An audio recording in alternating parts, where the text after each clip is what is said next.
All right, thank you guys for tuning in to another Jock Talk podcast. We got a good show for you guys here today about the Badgers win over Iowa. We'll hit on the NFL schedule, review the Packers' second half performance mostly against the Bears, and see where the show goes from there. Brock, how are we doing today? We're doing all right. Good, good. Brock got a brand new iPhone. He's on the girlfriend's laptop today, but Yep. next week or the week after, you might notice a little bit more of a clarity coming from Brock. Gotta show off the new gadget as the Yeah, kids are the saying new these days. iPhone, That's right. iPhone 7. Yep, No? 412 on the East Coast, West Coast already. Yes, it is. East Coast. It's East. It is. I had to do my fingers, but I forgot that's left and right. You're no math magician. That's right. But let's get right into the Badgers game. I don't know how much of the game you got to catch today, Brock. I got to see most of the second half, so I caught a good chunk of it. All right. I was very very thankful for watch ESPN today. I was out of the house at a place that for some reason did not get ESPN. So I was watching the game on the laptop while watching three other games at the same time. But Thanks the a weird lot. thing about watching, yeah, basically, the weird thing about watching the game today is the other three games I was watching just normal ESPN commentators, replays, commercials. The Badgers game though, no commentators, no replays, no alternate camera angles. They did have just normal commercials, but it was really weird. But it was not it was hard listening for when they would call penalties or when they were reviewing. I couldn't really hear what they were saying. 'Cause all I would hear was this one Iowa fan just yelling and berating the refs all game. But there were a couple of really big plays in the game. Corey Clement had a fumble near the goal line. Again, I only got it from one angle, didn't get to see any replays. I watched it from the back angle, so it looked like he got in. Obviously, he didn't. They reviewed it. That was a huge bust or a huge loss for the Badgers. They could have gone up I believe it would have been 14-3 at that point, but ended up not being the case. Andrew Endicott, who had been really good the previous couple of games, filling in for Rafael Gaglianone. He missed 2 field goals today. Almost missed the third there at the end. I thought he missed it. Yeah. He missed it. I was actually doing some dishes, doing some husbandly duties, and I turned around and see, you suck. But then I see the review and barely went back inside the upright. So he made it when it counted. Iowa returned the next kickoff like 75 yards. Yep. Which really scared me. They ended up having to kick a field goal after a touchdown was overturned. But what were your thoughts throughout the game? Anything that stuck out? I mean, I went through the key plays. There were a couple of key plays for the Badgers, a couple of nice long passes. But thoughts on the game today? One thing I wish we could have got established, the run game. We did not run the ball as well as we wanted to, especially with that Iowa defense who got torched by the run game against North Dakota State and whoever was the other loss. Northwestern, I believe. Northwestern, yes. They got just ripped apart running the ball. I wish we could have got Corey Clement going or Dare going. Would have been nice to see. Overall, I would say that, again, our defense played outstanding. Our linebackers are back. Well, at least Beagle is back. Yep. So that really helped solidify the middle of the field. We saw them. Iowa didn't have a lot of big plays down the field. They had a couple ones that could have went for longer, but we stifled it pretty well. So I think overall I'll take a win. Definitely you'll take a win in the Big Ten any given week, especially on the road in Iowa, which is no easy place to play. The fans are right on the field.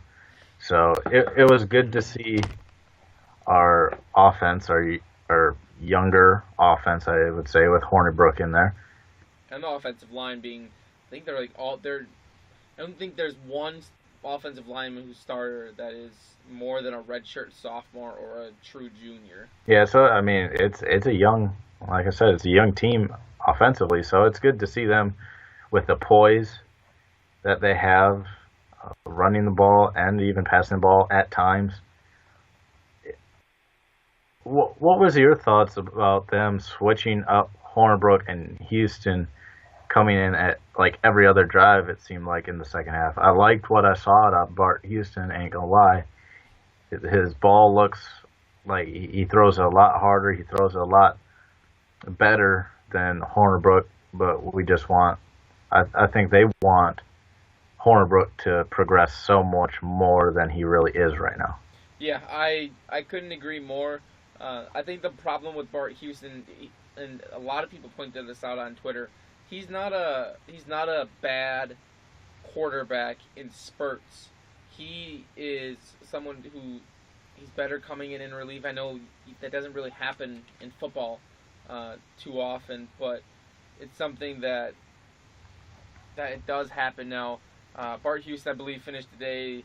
I think he only had 6 or 7 pass attempts, but he was accurate, completing. I think he was like 5 of 7 or somewhere. 4 of 6. Somewhere, 4 of 6. 4 of 6. He did have the lone, the touchdown pass to, I believe it was Fumagalli, in the end zone. So that was nice to see. But like I said, he's a good quarterback in spurts. He just gets, when he plays too much, he gets prone to turnovers. Is the big. Well, you look at the stats for Hornbrook. He didn't play bad. He didn't have that turnover. He took a couple easy sacks, but he went 11 for 19 for 197. So that's a little over 10 yards of completion. So you can't be too upset with that stat line. But it's the touchdowns that really, he didn't throw for any touchdowns, didn't throw for any interception. I think Bart Houston had four completions and a touchdown. Yeah, I think the thing for Alex Hornibrook, I could care, and for Wisconsin quarterbacks for the last however long, it's not about stats as much as football is a stat-driven sport. It's got to be about the eye test, especially for Wisconsin quarterbacks. And Alex Hornibrook, I think most Badgers fans who actually get to watch the games would agree. He takes too many easy sacks. He misses a lot of relatively easy throws, but he is as tough of a quarterback that we've seen in Wisconsin in a long time. At least since, Russell Wilson was a tough quarterback, but the amount of hits that he takes, and he just gets right back up, and some of those are just his fault, that he just takes too many easy sacks. But he took a couple of just big shots in this game, and I believe he had a long pass to Kyle Peniston that went 50 yards, and he took a shot on that play. So his toughness, I think that's something that you can't teach a quarterback, but you can teach them to be more accurate. You can teach them better reads. You can coach arm strength a little bit, which I think we all agree he lacks a little bit of, or at least we haven't seen. He did overshoot Jazz Peavy this. I know that was a given touchdown. Granted, there was a defensive holding, but I didn't see much on that replay of the defensive holding. But he just overshot him. He beat the defender by a good 5 yards. He puts that right in the breadbasket. That's a touchdown. You get Jazz Peavy in the open field, he's gone. Yeah. The last thing I want to mention about the game, you mentioned the running game lacking the ability to get going. Corey Klein had 145 yards total between rushing and receiving. He had a big run at the end of the game that put the Badgers in field goal position, like a 40-yarder. So other than that, he had 35 carries for 134 yards. You take that away, he's got 34 carries for 100 yards, which is less than three yards carry. So they kept on feeding him, which is what the Badgers' game plan is: get a lead, run the clock, make a big play or two when you have to. But I mean, that's been the Badgers' go-to for how long now? So it's something that if we're expecting the Badgers to not be the Badgers as a fan or looking on the outside, it's something that isn't gonna happen. The one last thing that I have is Dario Gumbawale to start off the game was great out of the backfield catching balls, not necessarily running. He had 4 for 51, so a good chunk of yards in small sample size. But to begin the game, he was a really good receiver out of the backfield, and he was almost taking the spot of Fumagalli as Hornibrook, forgot his name there, as his security blanket. But overall, I think the Badgers played well. A little bit sloppy, especially on special teams. But like you said, a win is a win, especially in Iowa City, especially in the Big Ten. We have is it next week that we take on Nebraska? Yep. So we have a big game against Nebraska, who we have another, for now at least, top 10 matchup coming up against the Cornhuskers. They're, I believe you said, yep, they're in a tight game right now against Purdue. So we just got to look forward to next week. I know I saw somebody else on Twitter was thinking that this was a look forward game. The Badgers are looking forward to Nebraska. I don't think the Badgers have to worry about that. With Barry Alvarez as your AD, and with Iowa's a really good team. North Dakota State, yeah, they're an FCS school, but they could beat a lot of FBS teams, and anything can happen in the Big Ten. But yeah, that's the Badgers game. I mean, like you said, a win is a win. 17 to 9. Excuse me. Final score probably could have been a little bit more lopsided than that. With, like I said, the two missed field goals and fumble at the goal line. So, a couple of other games of note today. Alabama A&M. We both picked Alabama to win in that game. Let me ask you this though: are you? And right now it's 13-0 right now. But going into the game, were you expecting a closer than you thought kind of game, or were you expecting Alabama just to stomp all over them? Stomp all over them. It's Alabama, Ohio State, and Michigan right now, and everybody else. It really is. Bama. I think Bama's still above them in the everybody else category. I think. Yeah. There's 1A. Yeah. Or there's 1, and then there's like 2 B, A, and B in my mind. Oh yeah, easily, and they're gonna have to meet up eventually. So we'll see. Before the end of the regular season, actually, I think it's in a couple of weeks. Yeah, it's coming. It's coming up. I know it's gonna be a big game. I'm sure we're gonna have to talk about that one for a while. That will probably be the biggest game of the year. At that time, yeah. I mean, you have Houston, Oklahoma to open the year, and then you have Oklahoma, Ohio State, and then you have Louisville, Clemson. Well, it's all with all the playoff implication. That's why It's just so big. Yeah. Let's see. In week 11, we have Louisville going to Houston, and then week 13, we have Michigan going to Ohio State. So, we have about 5 weeks left, I believe. Yeah, we're getting down there in the college football, so we're going to have a lot of playoff talk coming up, and Heisman race is heating up. Yeah. I have one quick question about the, not necessarily the Heisman, but the players coming out this year. Do you think Christian McCaffrey and Leonard Fournette are hurt, or are they saving themselves for the draft? I wouldn't put Christian McCaffrey in there. Leonard Fournette, it's going to sound bad, but Christian McCaffrey doesn't need the NFL in terms of money.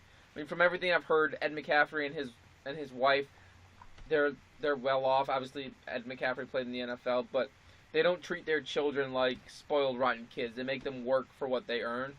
But Leonard, I think they're legitimately nagging. They're LSU. if this was a different, like their freshman year or something, and they're a breakout star, they would play.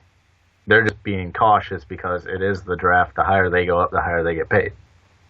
See, I don't think so. I think Ed Orgeron at LSU, interim coach, he's coaching to win that job for next year. LSU still has an opportunity to make some noise and ruin a lot of people's seasons in these last couple weeks. They are in the top 25 again. The bank playing better. LSU has. I mean, they're not going to make the playoffs, but they have an opportunity to still make some noise. And I think those players genuinely like Ed Orgeron as coach. That seems like a consensus no matter where he goes. And Christian McCaffrey, I just don't think. You don't think they're playing it safe? Because we all know, oh, you come back for another year. What if you get hurt? See, I don't think it's a. I think that if either of those guys tried to do that, knowing with Brian Shaw out at Stanford or David Shaw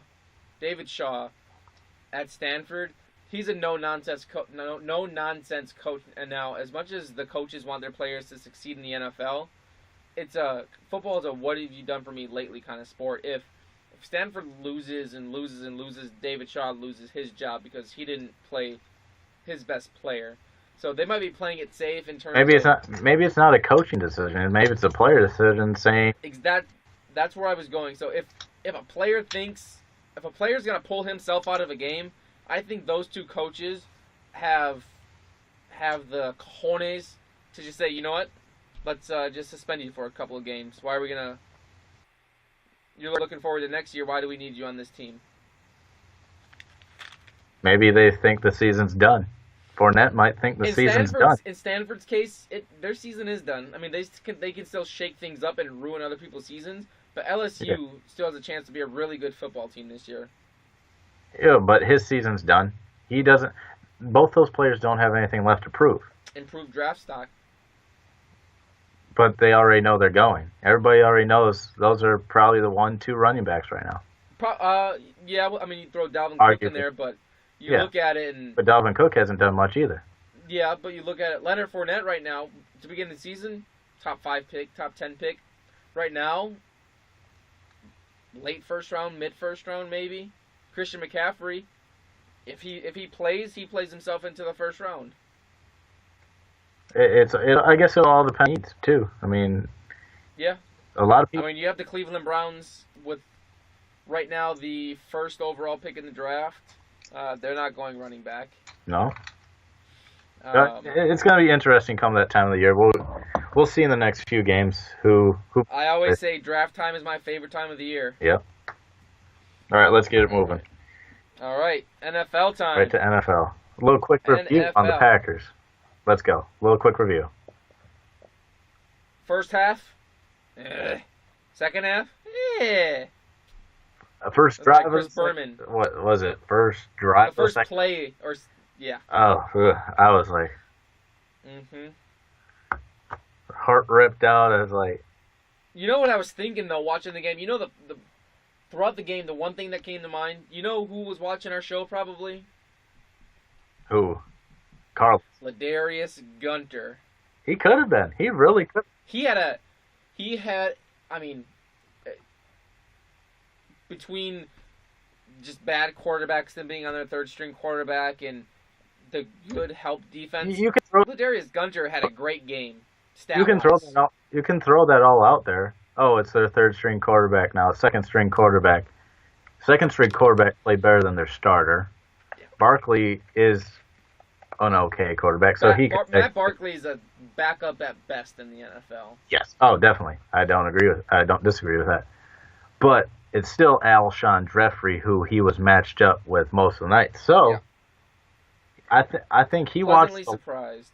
I will take it. He played very well. He was in his hip pocket most of the night. I think he was just I don't know what he was last week. Yeah. But this is definitely night and day difference with Gunter. We had a couple rookies. Kenny Clark was a beast in the middle this last Great game. game. He was just taking up blockers, pushing them around. Mike Daniels got in there a couple times. Our D line played very well. Gave up a couple big plays, but our D line didn't get the sacks that I predicted. But they did get a lot of pressure, knocked Hoyer out of the game, forced a couple earlier passes than the quarterbacks would have liked to throw. So that just throws everything off. So overall, it was a pretty good game. Do you think the Packers offense is back, or was the Bears No. Bears? No, I don't think the Packers offense is back. It's a step in the right I direction. don't think it was just because it was the Bears. It's a step in the right direction. Exactly. We talked about this percentage-wise. The amount of times the Packers lined up with no backfield, or they lined up with Ty Montgomery in the backfield and motioned them out, was a pretty high. Probably percentage. 90%. Yeah, and then if you look at it towards the end of the game, they were trying to run some clock a little bit more, so they were handing off. So that, I think, is going to be the key. Even when Eddie Lacy gets healthy or gets back, he's on IR, which means he's out at least 8 weeks. At least 8 weeks. 8. Even when James Starks gets back, and from all reports, he's out at least 4 weeks. Yep. I'm okay with seeing Ty Montgomery in the backfield. Ty Montgomery is starting to become the Packers' best weapon. I won't say best player, not best receiver, but best weapon. Yeah, because when he motions, and he's on a linebacker's on him, he can outrun any linebacker in this league. He has deceptive speed. He doesn't look like he's running fast, but he is blazing fast. That big 30-yard run up the middle, I thought he was going to get caught by the linebackers, and all of a sudden he's 20 yards down the field. The one thing he played a little bit of running back at Stanford, so he does have the one thing I'm interested to see is maybe in the upcoming weeks, is he going to put a different number on? I don't think so. No. I don't think he will, but maybe next year he might change his number. Yeah. The one thing, Randall Cobb is up there with a dangerous weapon, but you can tell Ty Montgomery looks more comfortable in the backfield as a ball carrier. Yeah. One thing about Randall Cobb that I noticed, he looks a lot, maybe not faster, but shiftier. He's been looking a lot thicker to me. He looks like he put on some. He did. He put on, I think, 10 to 15 pounds, and Aaron Rodgers said beginning of the year is like that 10 to 15 pounds is going to get you 2 more yards each play. Yeah. So it's fun to watch Randall Cobb this year. He has been, I will say, probably the most consistent of the wide receivers so far through the almost first half of the season. Yeah. I would say consistent. We mentioned this last week. Yeah. We mentioned this last week, but Devontae Adams haters, they're starting to fade start backing off. I was a hater like halfway through last season. Then we came into this season, like I seen that man hands drill that I pointed out last week, that they can't catch anything, but they're doing this man hands drill. When I watched that man hands drill, I saw Devontae Adams' hands look the best out of the whole group. So I knew this year he was at least going to catch a few more. Like, yes, he's had his drops, that some he shot, but the last few weeks he's been consistent also. Absolutely. We just need Jordy to be consistent, have that consistent 3-4-headed monster, and this offense could be on the right track with now Ty Montgomery being that explosive back out of the backfield. Yeah. That's about it for the Packers. They played a great second half. They played a subpar first half. The one thing, I guess, if I'm gonna throw out a negative for the entire game is special teams again. Mason Crosby missed the point after, and then he had a field goal blocked. I don't think we're going to have to worry about him going back to Mason Crosby of, what was it, 2 or 3 years ago, where just that was awful. block kick, but subpar game from a special team standpoint. But Yep. Like we say every week, we want to see Trevor Davis get a return yeah, going.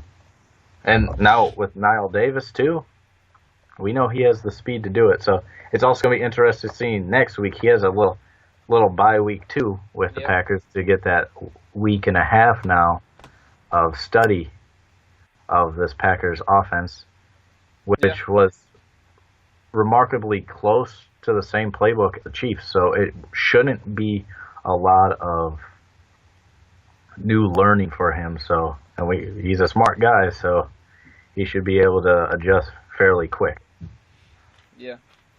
All right, let's move on to the rest of the NFL here. Typical pick'em games. We got the favorites. Last week we did pretty well. Brock, 11-2 last week. You know, I went 9. I know what I'm talking about. Apparently, I went 9-4. hey, We picked respect. just about all the same games, except Brock did go with the Giants over Baltimore and then Detroit over LA. I think there were a couple of games where we really laid the egg. I think the biggest one was believing a little bit too much in the Oakland Raiders. But other than that, it was a pretty good weekend. Yeah, So let's start off with. I know there's a London game this weekend. yep. Or this Sunday. Giants and the Rams. So we're gonna start off with that one. Odell coming off a great game. Had another sideline interaction with the kicking net. Starting to get. I mean, people were complaining when he was kicking it. Now people are gonna complain that he's taking it further. So, I mean, I guess. The NFL, like you said, is the no fun league. So Yeah. he's the only one having fun. Him and Antonio Apparently. Brown. Yep. So it's. I don't necessarily agree with everything that Odell does, especially on the field with his anger issues. Yeah. But he's fun to watch. He has the attitude that you want to see, the passion for the game that has lost a lot. Like a lot of players don't have that fire and passion. And once you have that fire and the passion, everyone tries to tear you down. So I will say this though, Odell Beckham. If this was 5 to 5, Chad 5, Johnson 7, era. 8, Chad Johnson, T.O. Chad era. Johnson, T.O. make Odell Beckham look like a little schoolgirl playing double dutch.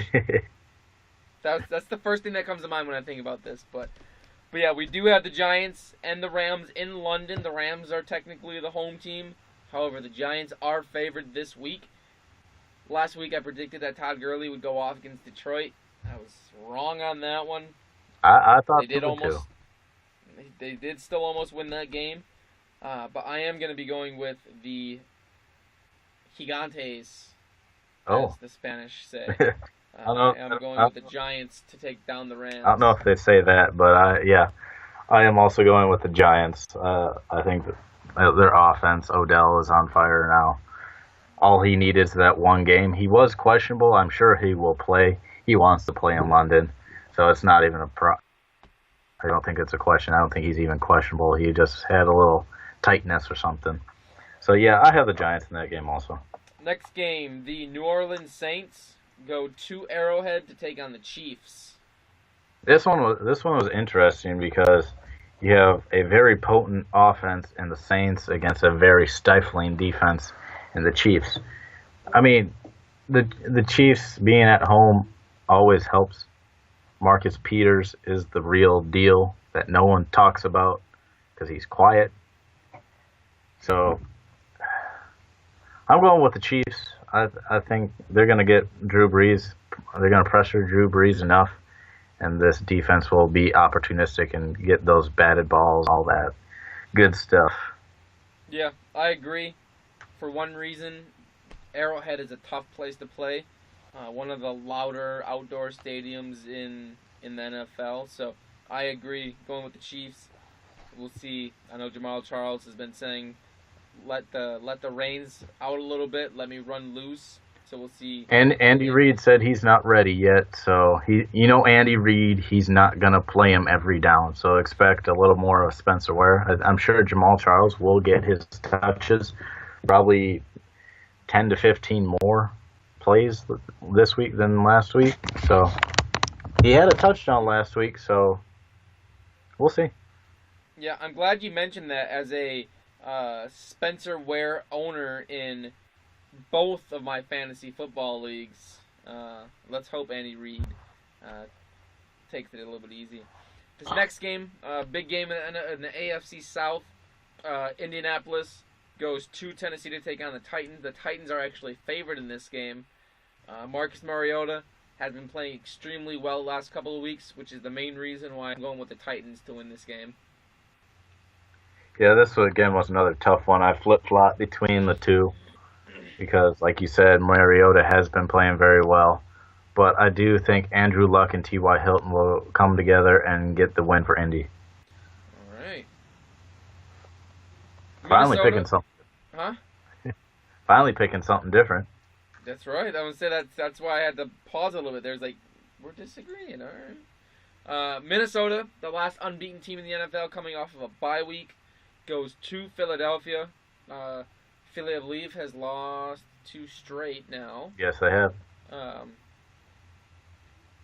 Minnesota's got one of the, if not the best defense in the NFL. Philadelphia just does not seem to have the weapons on the outside. Just players need to step up a little bit. So until I see, I think I'm going to be going with the Vikings in this one. As am I. I'm going with the Vikings. Like you said already, they don't have the firepower. But who knows? They could sleep on those wide receivers. One guy could just have a breakout game. Sproles could have a huge game. Yeah. The only issue I have with that is that I picked Nelson Aguilar 2 weeks ago in FanDuel. I think he had 1 catch for 7 yards. So yeah, I mean it's they don't have that go-to guy yet. Right. I think that's the one thing the Eagles are missing. They're an all right team. They started 3-0, good, but they're not a playoff team. Vikings defense is for real. So if Carson Wentz can beat this Vikings defense, it's going to be a huge notch for him and get in W. But like I said, I'm going with the Vikings. I think their defense is too much for them. This next game has the biggest spread of any game this weekend. Cleveland goes to Cincinnati to take on the Bengals. It's a 10.5 point spread this weekend. I think, Cleveland Browns, first win of the year. Upset of the week. See, I ain't gonna lie. I'm not gonna be surprised if they win because here's the thing with this. This is a huge weekend for Cleveland. The Browns are the side note right now. They aren't getting they have been all year. Well, yes, but I mean, Cavs won the championship. Yep. Indians are in the World Series. Yep. And the Browns are on 6. Not only that, but let's see. If we were just a couple of days away, opening day of the NBA. Yeah. First pitch of the World Series happened on Tuesday. Yeah. I'm gonna go ahead and say I would be surprised slightly if there weren't some of those Cleveland sports figures at the game. LeBron's been supporting the Indians throughout the preseason NBA schedule. Yeah. You saw Jar Smith with a bottle of Jack Daniels. Bring the Jack to Paul Brown Stadium. It's in Browns' Cincy. first win. It's in Cincy. Oh, well, Browns' first win. It's close enough. Yeah. Cincinnati, Ohio, Cleveland, Ohio. It can't be too far away. It probably isn't. But it's tough. I'm going with Cincy. I think AJ Green was just going to have a huge game. I hope so. I own him in fantasy. Yeah. So there you go. Yeah. Who's the starting quarterback this week for the Browns? Is it still Kessler? Probably, and he had a really good game last week. He did. The Browns are right there. They're one or two plays away from being like at least. They're pulling a Browns. They're pulling a Cleveland. They could at least be 3-3. The first game of the year they could have won. Second game of the year they could have won. They had a bunch of leads, and now they just Cleveland Brown in it. Washington goes to Detroit. Two teams that won last week. This one I think is actually pretty easy for me. I think Detroit wins this game. Matthew Stafford's been playing really well. Yeah. Kirk Cousins, Hasn't. I think, probably has his best game of the year. He's notorious for not having the strongest of arms, playing in the dome. I think he has a decent game, but Detroit, I think, is going to take this game. Yeah, as do I. Detroit's passing game is pretty good this year. They've been they throw the ball a lot, so yeah. Washington has one of the worst pass defenses in the league, giving up over 350 yards a game. So bringing in Stafford, who loves to sling it around, he's got the capable receivers. Yeah, Detroit wins this game. This next game was one of the two surprising games for me in terms of who was favored. Oakland goes to Jacksonville. Oakland's been playing pretty good football all year. Jacksonville underperforming, I would say, for a lot of people. Jacksonville is favored in this game. I guess Oakland is going cross country, but Jacksonville favored against the Raiders, Brock. Again, this was a tougher game to call because of that. It is tough to play in Jacksonville this time of the year with the humidity and all that stuff going on down there. But I have Oakland. I think their offense is just too much for that Jacksonville defense. They've been playing really well offensively. The Raiders have. So everyone's just waiting for Jacksonville to break out. I feel like they're kind of like the Packers. They're waiting for that offense to click because we saw last year they put up huge numbers, huge passing numbers, receiving numbers. They ran the ball pretty well. We thought they would run the ball even better this year with Chris Ivory back there, but he hasn't even barely played. So, that being said, Oakland, I think, will just be just too much. Too much for the Jacksonville Jaguars. I agree. Jacksonville's defense did look pretty good. Or they showed sparks these last couple of weeks. Last week, Jalen Ramsey stepped up towards the end of the game against the Bears, but I agree. That's the Bears. Alshon Jeffrey was a good matchup, though. Yes. This next game, Buffalo traveling to Miami. This one's pretty easy for me. Buffalo's rolling right now. Shady McCoy was, I believe, ruled out at the beginning of the week, but now I think he's been downgraded or upgraded to questionable or doubtful. So I have Buffalo winning in Miami. I also have Buffalo. I think that defense is really playing well right now. Miami's really playing bad right now. So, yeah. Rex Ryan must be listening to us because we told him his seat was his coaching job was on the hot seat, and ever since that, his seat was smoking. And then he was 1 or 2 losses away to just being out of there. And then what are they, 3-0 in the last 3 weeks? I believe so. Putting up 40. Another coach who's on the hot seat right now is the coach of this next team who's actually favored this week. Todd Bowles and the New York Jets, with Geno Smith coming in at quarterback, are favored over the Baltimore Ravens. What? Yeah. They're favored? They are favored. Oh boy. With Geno?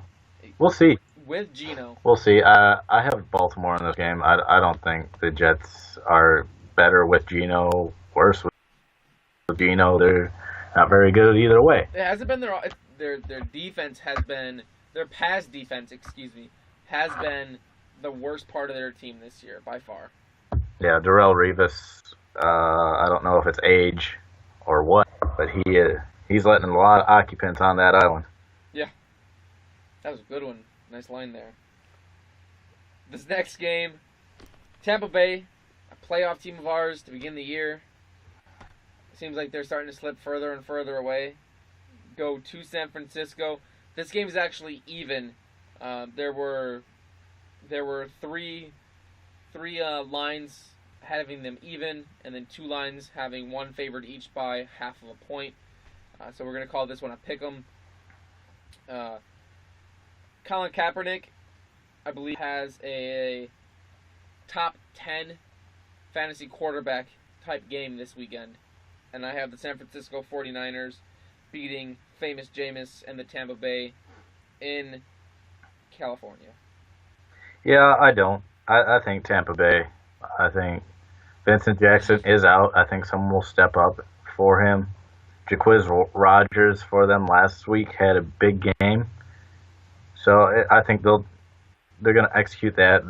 San Francisco's defense isn't very good, but I do agree with you that Colin Kaepernick will have a big game this week. I think he'll have maybe not big, but he's going to have at least 2 touchdowns.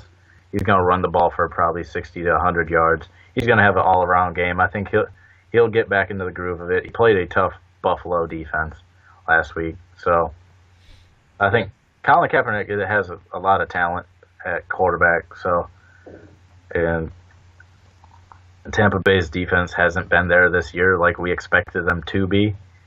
So I think this is going to be a shootout. I think this is going to be one of the higher scoring games this week.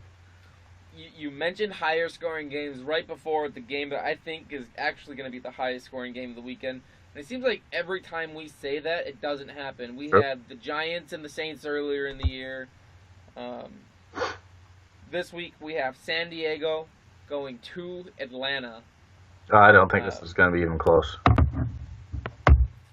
I think Atlanta blows them out. Blows them out. Give me a how many points does Atlanta win by? At least 20. At least 20. Wow. I think it's a 3 to 4 touchdown game.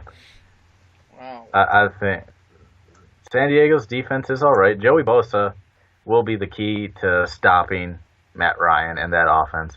If Joey Bosa doesn't play well, I don't think that defense plays well. I will say the one player who is having a very good year for the Chargers that hasn't been getting any recognition, and I hate to say this name, Casey Hayward. Yep. He's playing very well. Yeah. Do you hate to say that because he's not on the Packers anymore, or do you have a grudge against Casey Hayward? No, he's not on the Packers anymore because we don't like to sign anybody. No. Well, we like to re-sign our own guys a lot, and well, Casey Hayward was our guy. yeah, but apparently not. He's probably one of the. He would easily be the fastest corner on our team, and he's very capable at covering. So he'd be real. Honestly, though, he's a 4th-string cornerback if all of our corners are healthy. I'll take him. I would take him anyways. I would take him, but he probably. I'm curious to see what he makes as a 4th-string cornerback. He'd probably be paid like a. He'd probably be the highest paid corner on our team, and he'd be the 4th best. I would, if we still had him, I would put everybody healthy. Demar. 5th best if you include Micah Hyde. Well, we're freezing a little bit. Stay with us. Stay with us. We'll be back in. Let's see here. That's a great face Brock is making. There we go, and we're back. Jeez, that was way delayed on my side. Was I frozen on your side? For like 0.2 seconds. Yeah, you were.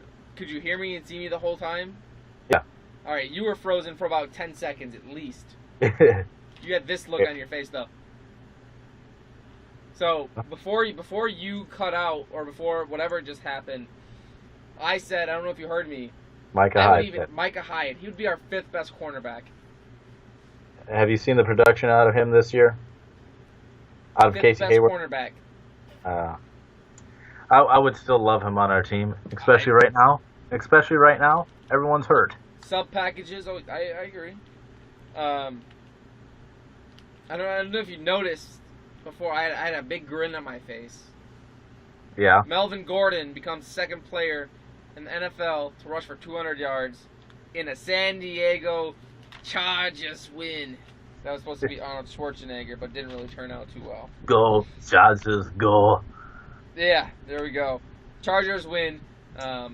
in a 45-38 win. It should be interesting. I will say that I went bold with a big win Yeah. because I'm riding the hot hand of Matty Ice. I will say that. And Speaking of Devonta Freeman, Tevin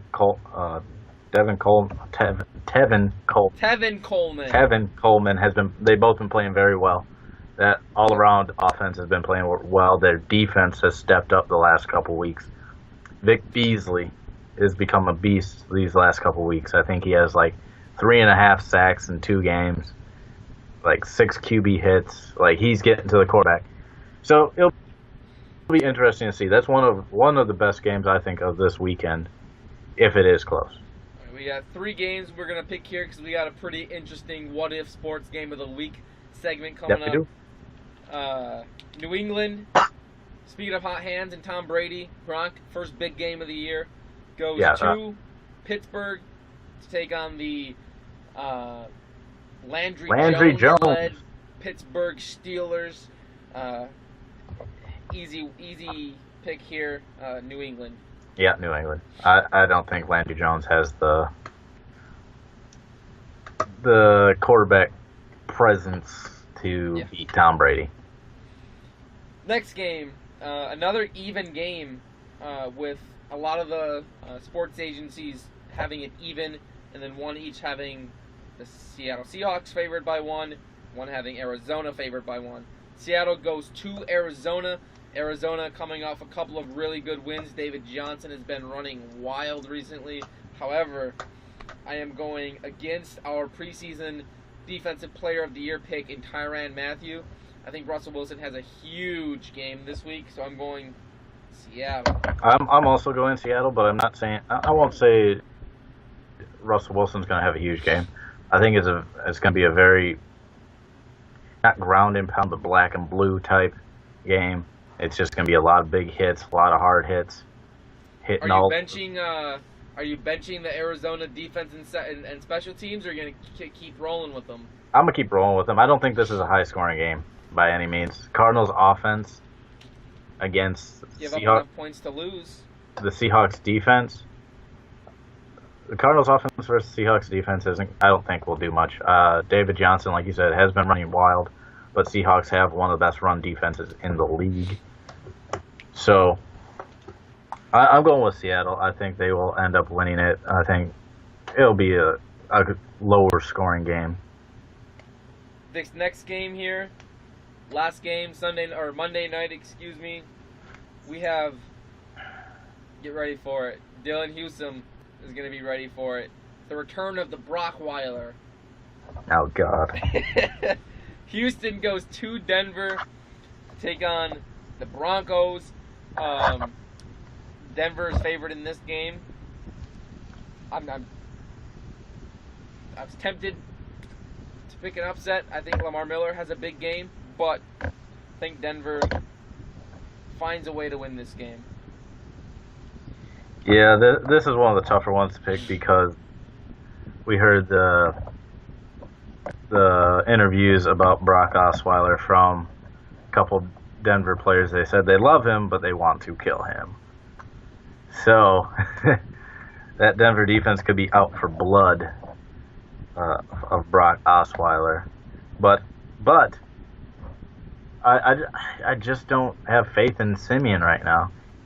I really don't. I don't have faith in that offense. Their offense, after the first couple weeks, have gone downhill. They got tape on Simeon and just haven't done much. Brock Osweiler hasn't played well. Lamar Miller has been their most consistent player by far. Yeah.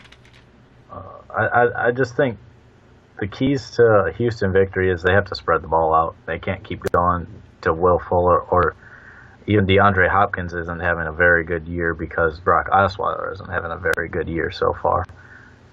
But I am going with Houston in this game. I think this will be a bloodbath of a game. I think this is just going to be a boring game to watch. Defensive. Just if you love defense, you're going to love this game. That's why I'm feeling. One last note on the NFL before we move to our what if sports game of the week. Gabe Benson got, I wouldn't say destroyed, but Gabe Benson, I kind of kicked his ass in fantasy last week. So that's it. Speaking of NFL, but there's that. So I am 4-2 now in the fantasy football league. You did beat me too. Yep. My team struggled hard. Everybody on my team sucked. Yeah. I am 3-3, so I'm not out of it. Not by any means. But we mentioned we have an exciting What If Sports Game of the Week coming up, which is right now. Bleacher Report, I believe it was, had an article or had a posting of pick your team to beat 2016-2017 Golden State Warriors. Their rules were pick 4 All-NBA players and 1 role player.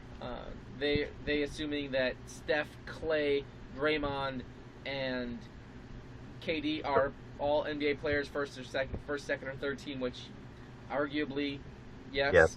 But we're gonna make it a little bit tougher. We're going 3 All-NBA players, 2 role players, and then a full bench, full complement of players. So we have to pick a 12-team, a 12-man team. I have some feelings that we're gonna have some arguments, but maybe. Let's go draft style here. Okay. I think we can both agree on our overall number 1 pick. And you're frozen again, Brock. Come on, there you go. There we go. You froze. I froze that time. All right. I think we can both agree. That's what I was saying on our number 1 overall pick. Michael Carter Williams. Tony Snell. Come on, man. No. You gotta go with the king. Oh, you got to.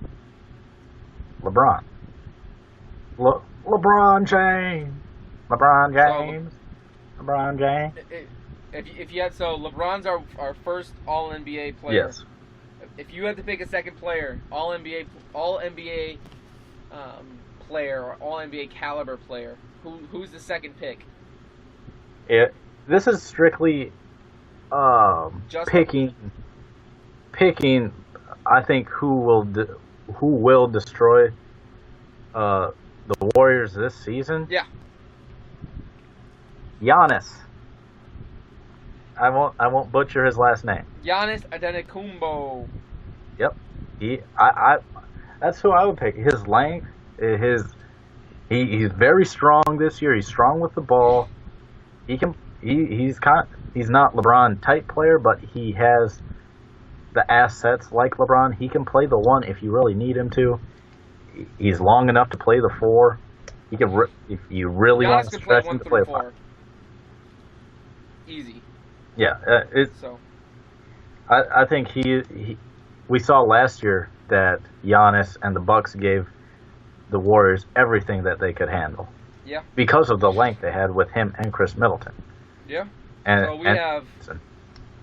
we have LeBron who can play 1 through 4, or against the Warriors 1 through 5. Yeah. Against the Warriors, Giannis 1 through 5. Yeah. Against the Warriors. Third pick, excuse me. If I had to think of a player. Oh, swear to God. to beat the Warriors, Kyle Korver's got to be on the team. He's not all NBA player. Not an all NBA player, but he's a role player who's a spot up, top 3 best shooter in the NBA. I won't disagree with that. I thought you were gonna go with somebody else. You need shooting, as we've seen, to beat the Warriors. Yeah. Ooh, it gets tough. Technically, not an all NBA player. First, second, or third team? No. I don't. Was he? He might have been. Who we got? Damian Lillard. I was he an All NBA player? I think so. If he was, I think he was a third. He was not an All Star. Let's find Basketball Reference. Let's see here.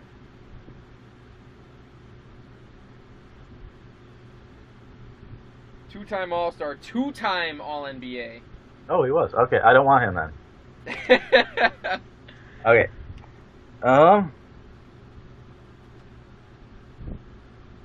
It really gets tough when you actually have to think about it a little bit. We got two All-NBA caliber players remaining. You mean one because we switched up the rules. We're going big three. Yeah, and just LeBron right now. Oh, just LeBron.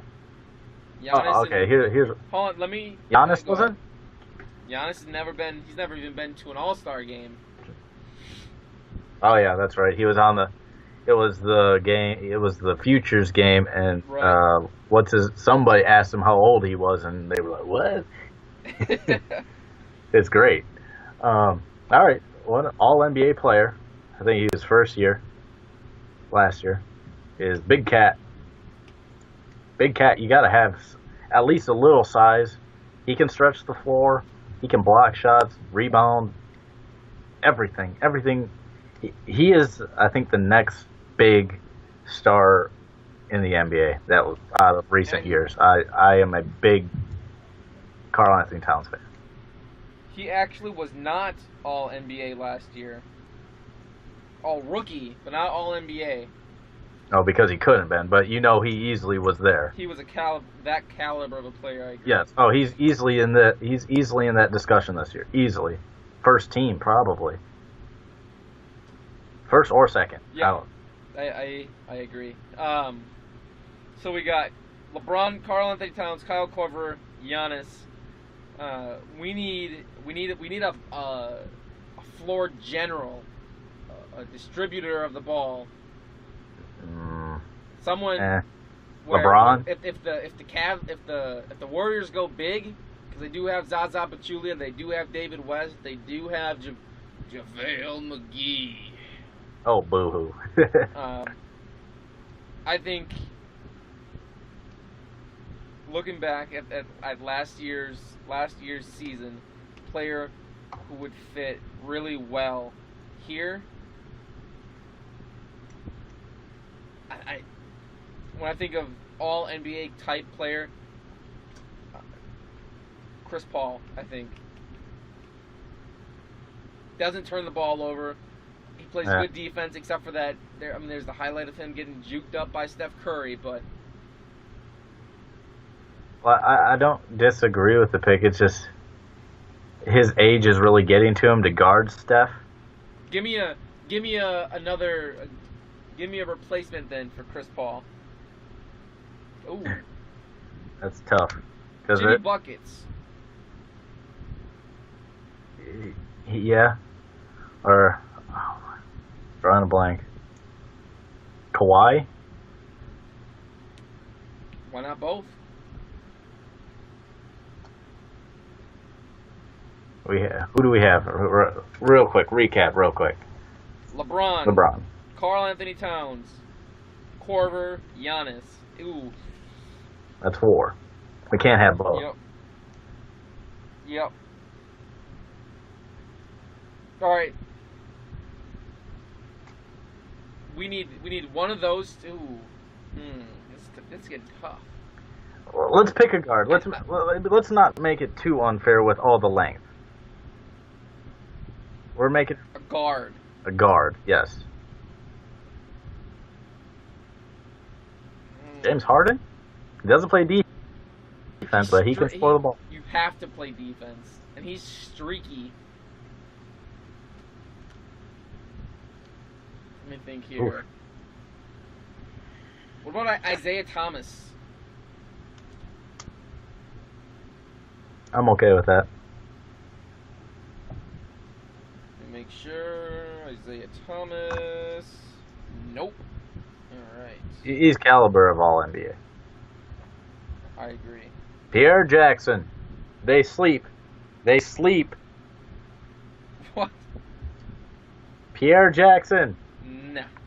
They sleep. All right. Who do we got here? Pierre Jackson on the bench. No.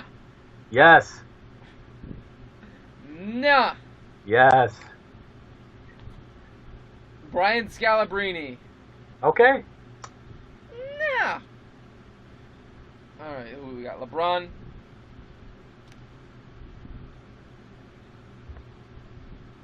Pitter patter. Devin Booker. I thought we agreed on Isaiah Thomas. I know we did. I'm just saying we Oh, have bench? we got to do a full. We got to do a full. We don't got to do a full 12. One, two, We'll three. make it quick. Okay, Seven Devin Booker. deep. Devin Booker. We still have one more All NBA player. Oh, All we have is LeBron right now. 2 All NBA players. who? We need 2. We only have 1. LeBron's the only All NBA player we have on our team right now. Yeah.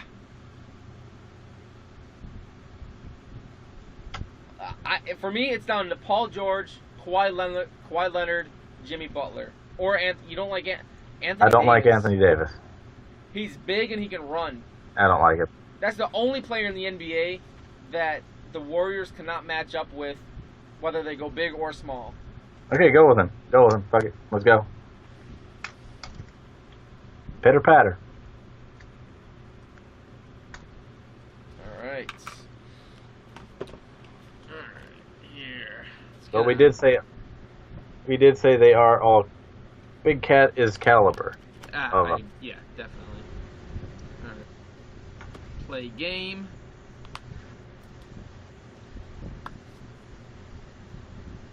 Oh, wow. The Golden State Warriors win 116 to 108. Durant had 20. Steph Curry 28. David West 19. Clay 18. Draymond 12 points, 14 rebounds. And that could just be because we weren't deep enough, but Karl Anthony Towns 27 and 13. LeBron 27 points, 11 assists, 7 rebounds. Isaiah Thomas 11 points, 13 assists. Anthony Davis 27 points, 16 rebounds. How did we lose? You know what? It's the playoffs. We're gonna do this is the WNBA playoffs, best of 3. Oh boy. Our team's the home team. Oh my god. Home team loses 130 to 131. Steph Curry and Klay Thompson each with 32. Draymond and KD combined for 32. Karl Anthony Towns went off for 41 points and 18 rebounds. Giannis double-double with 13 and 10. LeBron 26. Eddie Davis 26. LeBron 24. I think we just weren't deep enough. We would have went with the full 12-man team, but we were running out of time here. I'm confident that our team would beat the Warriors and beat them badly. Yeah. But it is what it is. Show's just about over, Brock, unless you got anything else. Oh, might as well touch on a little bit of baseball. Big game 6 tonight, NLCS. Cubs, Dodgers. I thought it was game 6 in Chicago. In Chicago. No. The Hartman Yes, game. the last 2 games. That's what they're calling it. The Hartman game. Last time. Do they 3-2 do they take it home tonight? What?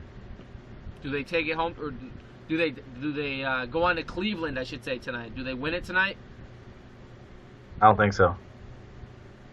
What's the matchup tonight? Clayton. Clayton versus somebody.